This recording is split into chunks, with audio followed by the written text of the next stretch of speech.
नमस्कार, आप देख रहे हैं भारत 4 न्यूज और मैं हूं आपके साथ ज्योति कनौजिया। आइए रुक करते हैं खबर की ओर। जालौन पहुंची राज्य बाल अधिकार संरक्षण आयोग की सदस्य डॉक्टर सुचिता चतुर्वेदी ने जिला अस्पताल उरई के पोषण पुनर्वास केंद्र का निरीक्षण किया। खान पान की गुणवत्ता में कमी मिलने पर नाराजगी जताई।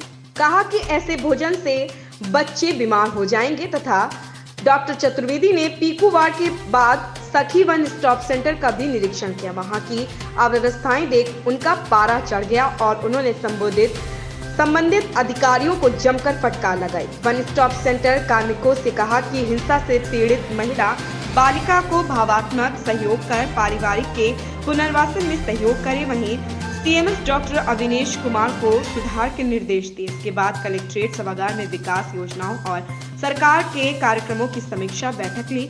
जिला प्रोबेशन अधिकारी डॉक्टर अमरेंद्र कुमार पौत्यानन ने कोविड-19 में अनाथ बच्चों को सुविधाएं देने की जानकारी दी। बीएसए सचिन कुमार से कहा कि आरटीआई एक्ट का बेहतर क्रियान्वयन कराएं। श्रम विभाग अधिकारी को भी लगातार बाल श्रम अभियान चलाने के निर्देश दिए। स्कूलों में फायर सेफ्टी एनओसी ना होने पर कार्रवाई करने के निर्देश दिए। मैम, आपने यहाँ पे मीटिंग ली है, किन मुद्दों पे बात की गई है, क्या आपको मिला? जनपद जालौन की स्थिति किस जगह पर है? आज उत्तर प्रदेश राज्य बाल अधिकार संरक्षण आयोग की ओर से मेरा निरीक्षण था जनपद जालौन में, और निरीक्षण भी मेरा एक आंगनबाड़ी केंद्र पर हुआ। और वो डकौर एक तहसील है, ब्लॉक है। उस ब्लॉक में बड़ा आश्चर्यचकित है कि एक आंगनबाड़ी जो संचालित हो रही है उसके ठीक सामने बाहर की ओर एक कुआं जो है वो खुला हुआ कुआं है। तो आज इसकी भी जानकारी जिला कार्यक्रम अधिकारी को दी गई है। हालांकि उन्होंने भी कहा कि ये पंचायत से, वहाँ के प्रधान से कहकर इसको बंद कराया जाएगा। कई बार प्रधान से बात भी हुई है, लेकिन अभी उस पर कोई एक्शन नहीं हुआ है। तो उसका भी आज निरीक्षण किया गया और उसको जल्दी बंद भी कराया जाएगा। आज एक समीक्षा बैठक जालौन जनपद के विभिन्न विभागों की यहाँ पर आयोजित की गई। आयोग ये चाहता है कि बाल हित से जुड़े हुए जितने भी विभाग हैं उनमें आपस में एक समन्वय होना चाहिए।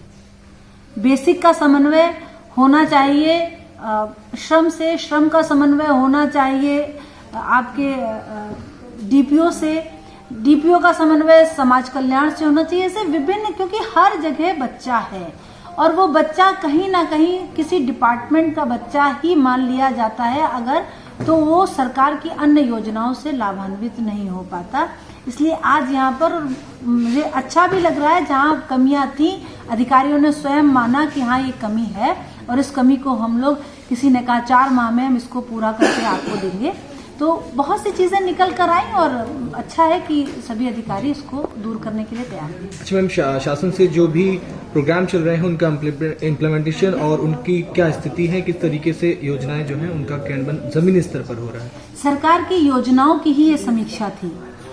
जैसे मुख्यमंत्री बाल सेवा योजना, सामान्य कन्या सुमंगला योजना, श्रम विभाग की विभिन्न योजनाएं, आईसीडीएस की योजना, तो जितनी भी योजनाएं यहाँ संचालित हो रही हैं जनपद में उसकी समीक्षा की गई। ये देखने में आया कि जो कोविड प्रभावित बच्चे थे उनको लेकर कहीं उदासीनता दिखाई पड़ी डिपार्टमेंट में। तो उस उदासीनता को दूर करने की बात की गई है कि बच्चा जिस डेट से उस बच्चे को वो योजना का लाभ मिलना चाहिए था, उस बच्चे को किन्हीं कारणों से उस समय लाभ नहीं मिला जब वो उस योजना के, उसको बहुत अधिक नीड थी, उसको उस योजना की आवश्यकता थी, तब हम उसको लाभ नहीं दे पाए।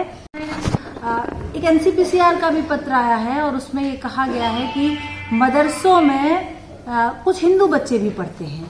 तो वो हिंदू बच्चे मदरसे तक कैसे आए, क्यों वो मदरसे तक पहुंचे हैं, इसकी जानकारी भी एनसीपीसीआर ने प्रत्येक जिले से मांगी है, एससीपीसीआर से मांगी है।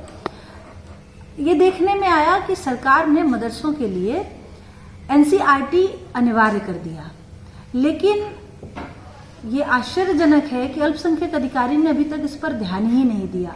वो कभी भी उन्होंने कहा कि मैम वो अपना कोर्स पढ़ाते हैं, एनसीईआरटी की किताबें नहीं मिलती, तो ये संभव नहीं है। एनसीईआरटी की किताबों से मार्केट भरा हुआ है, और नहीं है तो एनसीईआरटी ही पढ़ाएंगे।